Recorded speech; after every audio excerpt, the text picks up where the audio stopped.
నమస్కారం. ఘంటారావానికి స్వాగతం. ముందుగా ప్రధానాంశాలు. 2,91,000 కోట్లతో పద్దు ప్రవేశపెట్టిన ప్రభుత్వం. సాగు సంక్షేమానికి సింహభాగం కేటాయింపులు.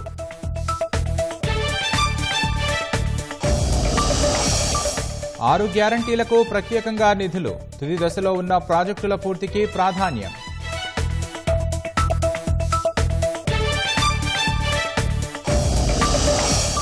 హైదరాబాద్ అభివృద్ధికి బడ్జెట్లో 10,000 కోట్లు. త్రిబులార్తో జాతీయ రహదారుల అనుసంధానం.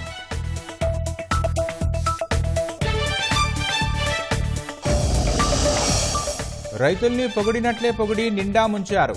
బడ్జెట్పై ప్రభుత్వాన్ని చీల్చి చెండాడుతామంటూ కేసీఆర్ వ్యాఖ్య.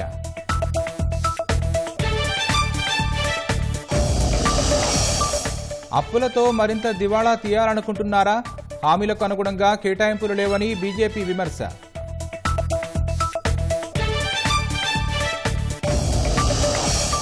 కార్గిల్ విజయ ప్రస్థానానికి రేపటితో 25 ఏళ్లు. రేపు లద్దాఖ్లో నివాళులు అర్పించనున్న ప్రధాని.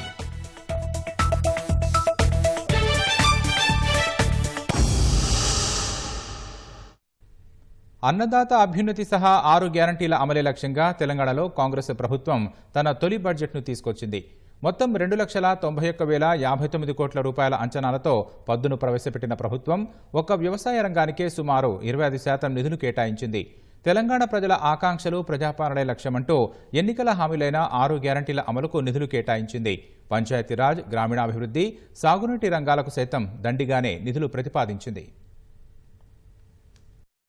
తెలంగాణ ప్రజల ఆకాంక్షలు, ఎన్నికల హామీలను నెరవేర్చడమే లక్ష్యంగా కాంగ్రెస్ ప్రభుత్వం తొలి పూర్తి స్థాయి పద్దును శాసనసభలో ప్రవేశపెట్టింది. ఓటాన్ అకౌంట్ బడ్జెట్ తో పోలిస్తే కాస్త ఎక్కువగా 2,91,059 కోట్ల రూపాయలతో ఆర్థిక మంత్రి భట్టి విక్రమార్క పద్దును ప్రవేశపెట్టారు. గత 10 ఏళ్ల అస్తవ్యస్త పాలనకు విజ్ఞతతో చరమగీతం పాడిన ప్రజలకు కృతజ్ఞతలు తెలిపిన ఆర్థిక మంత్రి గత పాలకులు అన్ని రంగాల్లో విఫలమయ్యారని పేర్కొన్నారు. అభివృద్ధి, సంక్షేమం అటుంచితే రాష్ట్రాన్ని అప్పులపాలు చేశారని విమర్శించారు. తెలంగాణ ఏర్పడిన 75,577 కోట్ల అప్పులు ఉంటే ప్రస్తుతం అవి 6,71,757 కోట్లకు చేరాయని వివరించారు. తమ ప్రభుత్వం ఏర్పడే నాటికి కుంటుపడిన ఆర్థిక వ్యవస్థను గాడిలో పెట్టడం పెను సవాలుగా కనిపించిందన్న భట్టి బాధ్యతతో అప్పులు తీర్చేందుకు అన్ని చర్యలు చేపట్టామని పేర్కొన్నారు. మొత్తం 2,91,159 కోట్ల బడ్జెట్ కు గాను రెవెన్యూ రాబడి 2,21,242 కోట్లు, మూలధన రాబడి 69,572 కోట్లు ఉంటుందని అంచనా వేశారు. రెవెన్యూ రాబడిలో పన్నుల ద్వారా 1,38,181 కోట్లు, పన్నేతర ఆదాయం 35,208 కోట్లు వస్తుందని పేర్కొన్నారు. కేంద్ర పన్నుల్లో రాష్ట్ర వాటా 26,216 కోట్లు, కేంద్రం నుంచి గ్రాంట్ల ద్వారా 21,636 కోట్లు వస్తాయని ప్రతిపాదించారు. బహిరంగ మార్కెట్లో రుణాల ద్వారా 57,112 కోట్లు, కేంద్రం నుంచి రుణాల ద్వారా 3,900 కోట్లు, ఇతర రుణాల ద్వారా 1,000 కోట్లు సమకూర్చుకుంటామని స్పష్టం చేశారు. 2024-25 ఆర్థిక సంవత్సరానికి రెవెన్యూ వ్యయం 2,20,944 కోట్లు, మూలధన వ్యయం 33,486 కోట్లు ఉంటుందని ప్రతిపాదించారు. రుణాలు, చేబదుళ్ల ద్వారా 19,626 కోట్లు, రుణాల చెల్లింపులకు 17,101 కోట్లు ప్రతిపాదించారు. రెవెన్యూ లోటు 244 కోట్లు ఉంటుందని అంచనా వేసిన ప్రభుత్వం మొత్తంగా ద్రవ్యలోటు 49,255 కోట్లుగా లెక్కగట్టింది. 2023-24 సంవత్సరంలో ప్రస్తుత ధరల ప్రకారం రాష్ట్ర తలసరి ఆదాయం 3,47,299 రూపాయలన్న భట్టి జాతీయ తలసరి ఆదాయంతో పోల్చితే 1,64,063 రూపాయలు ఎక్కువ అని తెలిపారు. రుణమాఫీ, రైతు భరోసాను దృష్టిలో పెట్టుకుని వ్యవసాయానికి అత్యధికంగా 72,659 కోట్లు కేటాయించిన మంత్రి పంచాయతీరాజ్, గ్రామీణాభివృద్ధికి 29,816 కోట్లు ప్రతిపాదించారు. గత ప్రభుత్వ విధానాలతో ప్రాజెక్టులు ఆశించిన ఫలితాలు ఇవ్వలేదన్న భట్టి దిద్దుబాటు చర్యలు చేపట్టి మేలైన ప్రాజెక్టులు నిర్మిస్తామన్నారు. ప్రతి నెల 1వ తేదీన జీతాలు, పింఛన్లు చెల్లిస్తున్నామన్న మంత్రి అప్పులు తీర్చేందుకు చర్యలు చేపట్టామని వివరించారు. కుంటుపడిన ఆర్థిక వ్యవస్థను గాడిలో పెట్టడం మేము ఎదుర్కొన్న పెను సవాలు. తలకు మించిన రుణభారం ఉన్నప్పటికీ దోబరా ఖర్చులు కట్టడి చేసి ఆర్థిక క్రమశిక్షణతో పాలన ప్రారంభించాం. ఈ సంవత్సరం మార్చి నెల నుండి 3.69 లక్షల ప్రభుత్వ ఉద్యోగులకు, 2.87 లక్షల పెన్షన్దారులకు ప్రతి నెల మొదటి తారీఖున జీతాలు, పెన్షన్లు చెల్లించడానికి మా ప్రభుత్వం చర్యలు తీసుకుంది. మా ప్రభుత్వం ఏర్పడిన తర్వాత 35,118 కోట్ల రూపాయలు రుణాలు తీసుకోగా, గత ప్రభుత్వం చేసిన రుణాలలో అసలు వడ్డీలతో కలిపి 42,892 కోట్ల రూపాయలు బకాయిల్ని చెల్లించాం. మా ప్రభుత్వం తీసుకున్న రుణాల కన్నా 7,774 కోట్ల రూపాయలు ఎక్కువగా రుణాలు ఈ కొద్ది నెలల్లోనే చెల్లించడం ద్వారా మా చిత్తశుద్ధి అర్థమవుతుంది. ఆర్థిక పరిస్థితి సంక్లిష్టంగా ఉన్న సంక్షేమాన్ని విస్మరించలేదన్న భట్టి ఇప్పటి వరకు 34,579 కోట్లు వివిధ పథకాలకు ఖర్చు చేశామని వివరించారు. కొత్త ప్రభుత్వ ఉద్యోగాల సృష్టి, నియామకాల్లో పారదర్శకతకు చర్యలు చేపట్టామన్న ఆయన త్వరలో ఉద్యోగ నియామక ప్రణాళిక క్యాలెండర్ను ప్రకటిస్తామని తెలిపారు. రైతు భరోసా సహా హామీలన్నీ త్వరలోనే అమలు చేసి తీరుతామని చెప్పారు. హోంశాఖకు 9,564 కోట్లు కేటాయించారు. వ్యవసాయానికి అత్యంత ప్రాధాన్యం ఇస్తామని చెబుతున్న కాంగ్రెస్ సర్కార్ బడ్జెట్లోనూ ఆ దిశగా అడుగులు వేసింది. రాష్ట్ర వార్షిక పద్దులో 72,659 కోట్లతో సాగు రంగానికే సింహభాగం కేటాయించింది. అసాధ్యం అనుకున్న రుణమాఫీని చేసి చూపించామన్న ఆర్థిక శాఖ మంత్రి భట్టి విక్రమార్క అర్హులకే రైతు భరోసా అందించి గత ప్రభుత్వం చేసిన తప్పిదాలను సరిదిద్దుతామని స్పష్టం చేశారు. రైతు కూలీలకు ఏటా 12,000 చెల్లించే పథకం సహా ప్రకృతి విపత్తులో ఆదుకునే పంటల బీమాను ఈ ఏడాదే ప్రారంభించబోతున్నట్లు భట్టి విక్రమార్క ప్రకటించారు.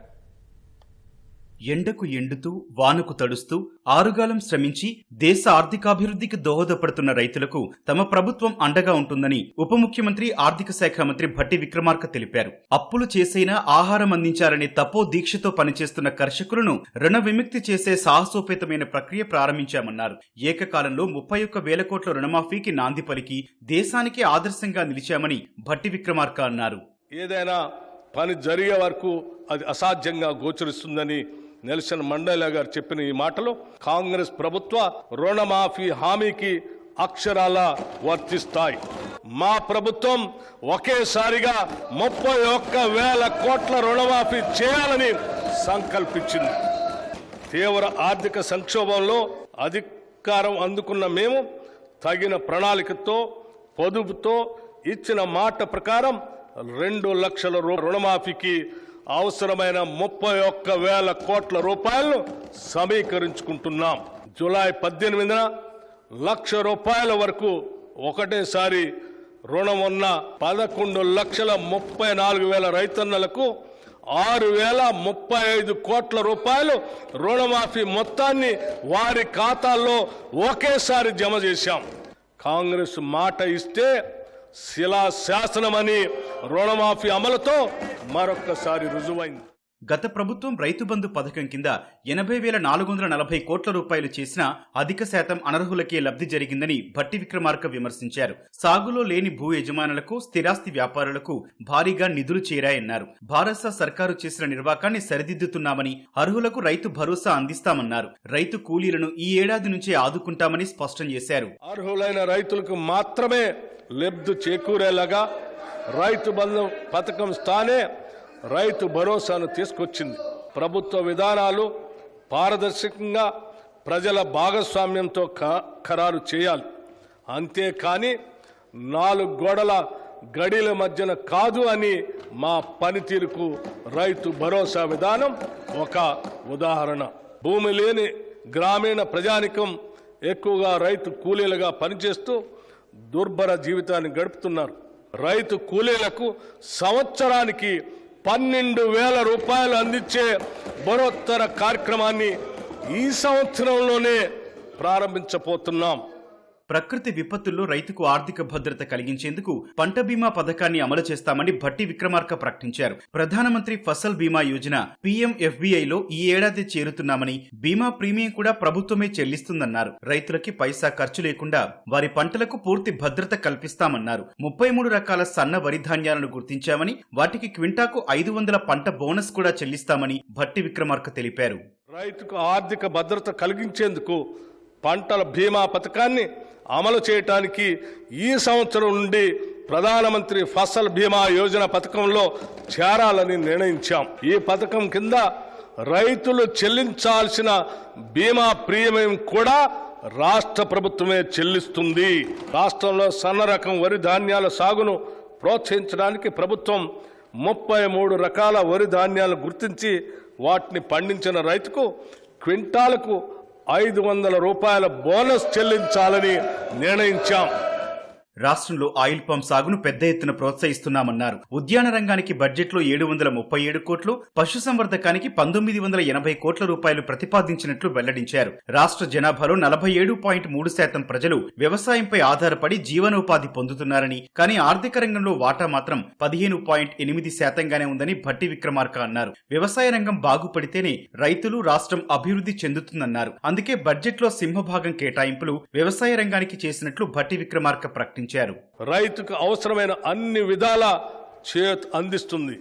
ఇప్పటి వరకు ఏ ప్రభుత్వం చేయనంత సాహసం మేము ఈ బడ్జెట్లో చేస్తున్నాం. మొత్తం ప్రతిపాదిత బడ్జెట్లో సింహభాగం అంటే 72,659 కోట్ల రూపాయలు వ్యవసాయ రంగానికి ప్రతిపాదిస్తున్నాం. ఇది రైతుల తలరాతలు మార్చే ఒక చారిత్రాత్మక నిర్ణయం. భారతదేశ చరిత్రలో వ్యవసాయ రంగానికి ఇది ఒక మైలురాయి. సాగులో ఎప్పటికప్పుడు వస్తోన్న మార్పులను, చీడపీడలను ఎదుర్కోవడానికి తీసుకోవాల్సిన చర్యలను రైతులకు తెలియచేసేందుకు ఆచార్య జయశంకర్ వ్యవసాయ వర్సిటీ భాగస్వామ్యంతో రైతు నేస్తం కార్యక్రమం అమలు చేస్తున్నామని భట్టి విక్రమార్క తెలిపారు. రాష్ట్ర బడ్జెట్లో హైదరాబాద్ నగరాభివృద్ధికి ప్రభుత్వం అత్యంత ప్రాధాన్యతనిచ్చింది. ఎన్నడూ లేని విధంగా 10,000 కోట్ల రూపాయలను బడ్జెట్లో కేటాయించింది. జీహెచ్ఎంసీ, హెచ్ఎండిఏ, జలమండలి, మెట్రో రైలు విస్తరణతో పాటు మూసీ ప్రక్షాళనకు భారీగా నిధులు ప్రకటించింది. ఓఆర్ఆర్ అభివృద్ధికి 200 కోట్లు కేటాయించడమే కాకుండా ప్రాంతీయ వలయ రహదారిని హైదరాబాద్ నగర నలుమూలల జాతీయ రహదారులతో అనుసంధానం చేయాలని భావిస్తున్నట్లు ప్రకటించింది. రాష్ట్ర రాజధానిపై బడ్జెట్లో ప్రభుత్వం వరాల జల్లు కురిపించింది. హైదరాబాద్ మహానగరాభివృద్ధి కోసం ఎప్పుడూ లేని విధంగా 10,000 కోట్లు కేటాయించింది. ప్రధాన నగరంపై ఒత్తిడి తగ్గేలా హైదరాబాద్ చుట్టూ శాటిలైట్ టౌన్షిప్లు నిర్మించనున్నట్లు వెల్లడించింది.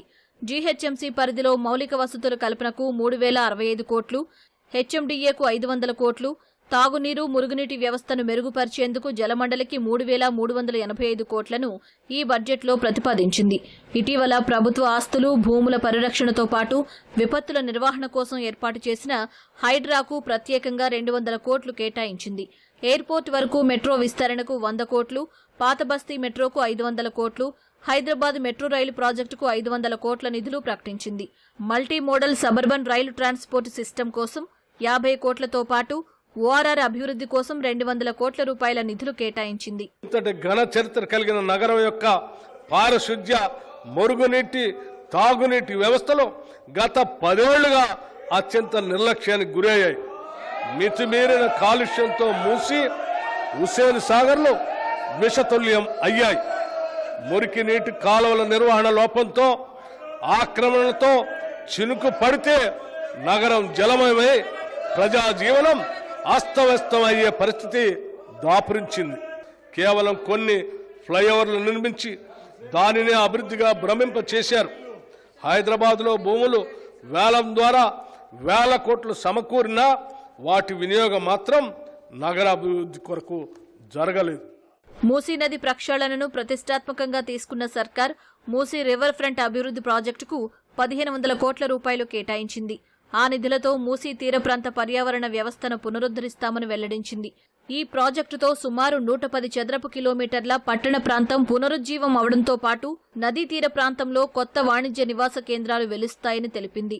ఈ ప్రాజెక్టు యొక్క ముఖ్య లక్ష్యాలు ఆర్థిక కూడలి ఏర్పాటు, జీవన ప్రమాణాల పెరుగుదల, వారసత్వ సాంస్కృతిక సంపదను పరిరక్షించడం, నగర ప్రతిష్టను ఇనుమడింపజేయటం, పర్యాటక కేంద్రంగా తీర్చిదిద్దటం, పర్యావరణాన్ని మెరుగుపరచడం, మౌలిక సదుపాయాల్ని అభివృద్ధి పరచటం.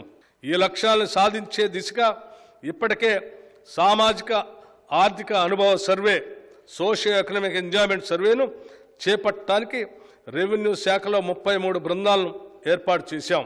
ఈ మూసీ నది అభివృద్ధి అత్యంత ప్రతిష్టాత్మకంగా భవిష్యత్తులో దేశంలో అనుసరించదగిన అత్యుత్తమ మోడల్గా జరగాలన్నదే మా ప్రయత్నం, జరుగుతుందనేదే మా ప్రగాఢ విశ్వాసం. ఔటర్ రింగ్ రోడ్డు వల్ల హైదరాబాద్ అభివృద్ధి వేగవంతమైందన్న సర్కార్ ప్రాంతీయ వలయ రహదారితో మరిన్ని ప్రాంతాలకు ప్రగతి విస్తరిస్తుందని భట్టి విక్రమార్క స్పష్టం చేశారు. ఉత్తర ప్రాంతాల్లోని 158.6 కిలోమీటర్ల పొడవున్న సంగారెడ్డి, గజ్వేల్, చౌటుప్పల్ రోడ్డును, దక్షిణ ప్రాంతంలోని 185 కిలోమీటర్ల పొడవున్న చౌటుప్పల్, షాద్నగర్, సంగారెడ్డి రోడ్డును జాతీయ రహదారులుగా ప్రకటించడానికి వీలుగా అప్గ్రేడ్ చేయాలని ప్రతిపాదించింది. ఆర్ఆర్ఆర్ను నగరం నలువైపులా కలుపుతూ జాతీయ రహదారులతో అనుసంధానం చేయాలని సర్కారు భావిస్తోంది. తొలుత 4 మార్గాలతో నిర్మించి దానిని పెరుగుతున్న ట్రాఫిక్కు అనుగుణంగా 8 మార్గాల సామర్థ్యానికి విస్తరిస్తామని ప్రభుత్వం చెబుతోంది. ప్రాథమిక అంచనాల ప్రకారం RRR ఉత్తర ప్రాంతం అభివృద్ధికి 13,522 కోట్ల రూపాయలు, దక్షిణ ప్రాంత అభివృద్ధికి 12,980 కోట్ల రూపాయలు ఖర్చు అవుతుంది. దీనికోసం ఈ బడ్జెట్లో 1,525 కోట్ల రూపాయలు ప్రతిపాదిస్తున్నాం. రాష్ట్ర ఆర్థికానికి ఆయువు పట్టైన హైదరాబాద్ అభివృద్ధి ద్వారా రాష్ట్రమంతటికీ ప్రగతి వెలుగులు పంచవచ్చని ఉప ముఖ్యమంత్రి, ఆర్థిక మంత్రి భట్టి విక్రమార్క వెల్లడించారు. కాంగ్రెస్ ప్రభుత్వం ప్రవేశపెట్టిన బడ్జెట్ ప్రజల ఆశలపై నీళ్లు జల్లిందని ప్రతిపక్ష నేత కేసీఆర్ ఆవేదన వ్యక్తం చేశారు. రైతు భరోసాలో అనేక ఆంక్షలు పెడుతున్నట్లు చెప్పారని మండిపడ్డారు. దళిత బంధు పథకం ప్రస్తావన లేదని విమర్శించారు. దళితులంటే ఈ ప్రభుత్వానికి ఉన్న ప్రేమ ఇదేనా అని ప్రశ్నించారు. గొర్రెల పెంపకం పథకానికి తూట్లు పొడిచారని ఆగ్రహం వ్యక్తం చేశారు. ఒత్తి పలకడం తప్ప భట్టి కొత్తగా చెప్పింది ఏమీ లేదని విమర్శించారు. రైతులను పొగిడినట్టే పొగిడి నిండా ముంచారని దుయ్యబట్టారు. బడ్జెట్లో ఒక పద్ధతి లేదని దుయ్యబట్టారు. ఏ ఒక్క కొత్త సంక్షేమ పథకం ప్రకటించలేదని విమర్శించారు. ఏ ఒక కొత్త సంక్షేమ పథకం గాని ఏది కూడా లేదు. ఈ అర్బక ప్రభుత్వం ఇప్పటి వరకు పాలసీ ఫార్ములేషన్ చేసినట్టుగా కనపడతలేదు. వ్యవసాయం ఉంది, ధాన్యం కొనుగోలు చేయలేదు, విద్యుత్ సరఫరా చేయడం లేదు, నీళ్లు సరఫరా చేయడం లేదు, చాలా ఇబ్బందులు పెడతా ఉన్నారు. ఇంకా రైతు భరోసా, రైతు బంధు గురించి ఇంకా ప్రస్తావనే లేదు. అంటే ఇది పూర్తిగా రైతు శత్రు ప్రభుత్వం అనేది తెలుస్తా ఉంది. ఒక్క పథకం మీద కూడా ఇప్పుడు స్పష్టత లేదు. ఫర్ ఎగ్జాంపుల్ యాదవుల కోసం ఉన్నటువంటి గొర్రెల పెంపకం పథకాన్ని టోటల్ గా మూసివేసినట్టుగా మనకు అర్థమవుతా ఉంది. విప్లవాత్మకమైనటువంటి దళిత బంధు పథకాన్ని ప్రస్తావన కూడా లేదు. అదేవిధంగా మత్స్యకారులకు భరోసా లేదు. రాష్ట్రంలో వ్యవసాయ పాలసీ ఏమిటి, పారిశ్రామిక పాలసీ ఏమిటి, ఐటీ పాలసీ ఏమిటి, పేద వర్గాలకు సంబంధించిన పాలసీ ఏమిటి అనే దాని మీద ఏ ఒక్క దాని మీద కూడా గ్యాస్ ట్రాషే తప్ప పేదల బడ్జెట్ కాదు, రైతుల బడ్జెట్ కాదు. భవిష్యత్తులో బ్రహ్మాండంగా మేము దీన్నంతా కూడా చీల్చి చెండాడబోతాం. రాష్ట్ర బడ్జెట్ ప్రజా వ్యతిరేకంగా ఉందని భాజపా విమర్శించింది. 62,000 కోట్ల అప్పు ఎలా తీరుస్తారో చెప్పాలని ఆ పార్టీ శాసనసభాపక్ష నేత ఏలేటి మహేశ్వరరెడ్డి డిమాండ్ చేశారు. రాష్ట్రాన్ని మరింత దివాలా తీయించేందుకు కాంగ్రెస్ సర్కార్ ప్రయత్నిస్తోందని దుయ్యబట్టారు. కేంద్ర మంత్రి బండి సంజయ్ కూడా బడ్జెట్పై విమర్శలు గుప్పించారు. గాడిద గుడ్డు పెట్టడం ఎంత నిజమో కాంగ్రెస్ ఇచ్చిన హామీలన్నీ అమలు చేయడమో నిజమని ఎద్దేవా చేశారు. ఆర్థిక మంత్రి భట్టి విక్రమార్క చదివింది బడ్జెట్టా లేక అప్పుల పత్రమా అని ప్రశ్నించారు. శాసనసభలో ప్రవేశపెట్టింది బడ్జెటా, అప్పుల పత్రమా స్పష్టం చేయాల్సిన అవసరం ఉంది. 6 గ్యారెంటీలు ఆగమైపోయినాయి. చేతల ప్రభుత్వం అని చెప్పిన కాంగ్రెస్ ప్రభుత్వం చేతులెత్తేసింది. 2 లక్షల రూపాయలు రుణమాఫీ చేస్తానని చెప్పి కేసీఆర్ రుణమాఫీ చేయకపోవడం వలన రైతులు ఇబ్బంది పడ్డారు. మరి మీరేం చేయాలి? ఇప్పుడు డిఫాల్టర్ లిస్ట్ ఉన్న రైతులను డిఫాల్టర్ లిస్ట్ నుంచి వాళ్ళ పేర్లు తొలగించి క్లియరెన్స్ సర్టిఫికేట్ మీరు ఇప్పిస్తే వాళ్ళు తిరిగి రుణాలు తీసుకునే అవకాశం ఉంటుంది, అన్ని విధాలా ఆదుకుని ఉంటుంది. ఇది మీరు చేయగలుగుతారా? దాని గురించి ఊసేలేదు. ఇవాళ త్రిపులార్ గాని ఇంద్రమ్మ ఇళ్లకు గాని కేంద్ర ప్రభుత్వం నిధులు ఇస్తుందా లేదా స్పష్టం చేయండి. కాబట్టి ఈ బడ్జెట్ విషయంలో రాష్ట్ర ప్రజలు ఆలోచించాలి. ఇది గాడిద గుడ్డ ఏం గుడ్డో కాంగ్రెస్ పార్టీ నాకు స్పష్టం చేయాలి. 10 ఏళ్లుగా కనబడని భారాసా నాయకులు ఈ రోజు వర్షాలతో నీళ్లు రావడంతో మేము ప్రాజెక్టులు కట్టిస్తేనే నీళ్లు వచ్చాయని చెప్పుకుంటున్నారని మంత్రి పొన్నం ప్రభాకర్ ఆరోపించారు. 2 టీఎంసీల కోసం ప్రణాళిక తీసుకున్నప్పటికీ ఇప్పటి వరకు 2 టీఎంసీలను కూడా వాడలేదని విమర్శించారు. 3వ టీఎంసీ ఎవరి కోసమని ప్రశ్నించారు. 7 నెలల కాంగ్రెస్ ప్రభుత్వాన్ని విమర్శిస్తున్న మీరు 10 ఏళ్ల పాలనపై చర్చకు సిద్ధమా అని అన్నారు. గౌరవ టీఆర్ఎస్ ప్రజాప్రతినిధులు కొంతమంది మా జిల్లాలో ఉన్నటువంటి మిడ్ మానేర్ ప్రాజెక్టు సందర్శనకు పోతా ఉన్నారు. ఈ సందర్భంగా వారిని అడుగుతా ఉన్నాం. సో ఈ ప్రాజెక్టుకు సంబంధించి నీళ్లు వాస్తవంగా 2 టీఎంసీల కొరకు తీసుకున్నటువంటి ప్రణాళిక, కానీ దాదాపు 2,000 కోట్ల చిల్లరకు సంబంధించిన నిధులు వృధా అయ్యే విధంగా 3వ టీఎంసీకి పనులు తీసుకున్నారు. ఇలా ఏ ముఖం పెట్టుకొని అక్కడికి వస్తారని అడుగుతాను. మేము అందరం కూడా కలిసి ఇలా ఆశ్చర్యం అనిపించింది. గౌరవ కేసీఆర్ గారు కూడా శాసనసభకు వచ్చాడు, చాలా ప్రతిపక్ష నాయకుడు. మా విజ్ఞప్తిని, మా డిమాండ్ను, మా కోరికను మన్నించి వచ్చిండు అనుకున్నాం. హ్యాపీ. బడ్జెట్ ఇంకా ప్రవేశపెడుతున్న అనకముందే వీరు నిష్క్రమించిండ్రు. రైట్, పోనీ పోతూ పోతూ బయట బడ్జెట్ గురించి కామెంట్ చేసినారు. 1-2 అంశాల గురించి మాట్లాడుతున్నాం. యాదవులకు సంబంధించిన స్కీమ్ గురించి మాట్లాడుతూ ఉన్నారు. అధికారంలో ఉన్నప్పుడు వాళ్ళు ఒకటే ఫేజ్ ఇచ్చారు. 2వ ఫేజ్ ఇయ్యని వాళ్ళు మీరు గొర్రెల స్కీమ్ కు ఏదో జరిగింది అని మాట్లాడితే దాని తర్వాత మీ టైంలో 85,488 స్ట్రీటీలు కట్టిన యాదవులు 2 ఏళ్ళు 3 ఏళ్ళు మీ దగ్గర పెట్టుకొని ఇయ్యాలటి వరకు కూడా మేము వచ్చినాక వాళ్ళ పైసలు ఇచ్చేసాం. కొత్త స్కీమ్ వస్తుంది. అది పాత అంత అవినీతి జరిగింది. యాదవులకు సంబంధించి ఎట్లా ప్రత్యేకమైన స్కీమ్ తేవాలని ఆలోచన చేస్తున్నాం.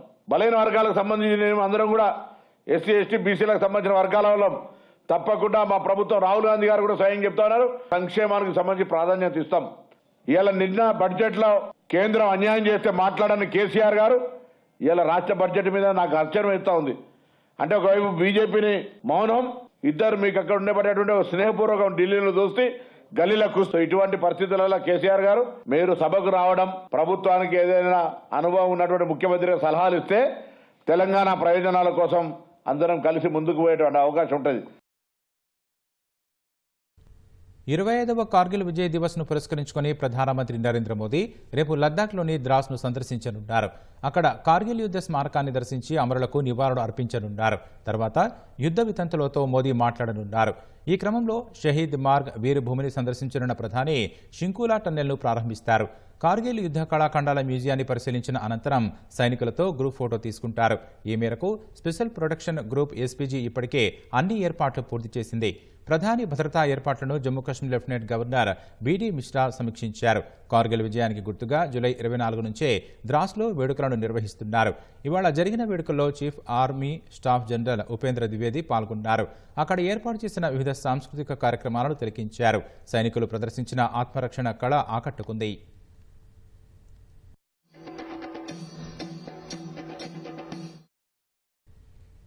ఎగువ ప్రాంతాల్లో ఎడతెరిపి లేకుండా కురుస్తున్న భారీ వర్షాలకు కృష్ణమ్మ పరవళ్లు తొక్కుతోంది. కృష్ణానదిపై ఉన్న ప్రాజెక్టులు నిండుకుండను తలపిస్తున్నాయి. ఆల్మట్టి జలాశయం నుంచి 2,50,000 క్యూసెక్కుల నీటిని నారాయణపూర్ జలాశయానికి, అక్కడి నుంచి జూరాలకు చేరుతోంది. జూరాల జలాశయం 46 గేట్ల ద్వారా 1,93,000 క్యూసెక్కుల నీరు శ్రీశైలం వైపు పరుగులు తీస్తోంది.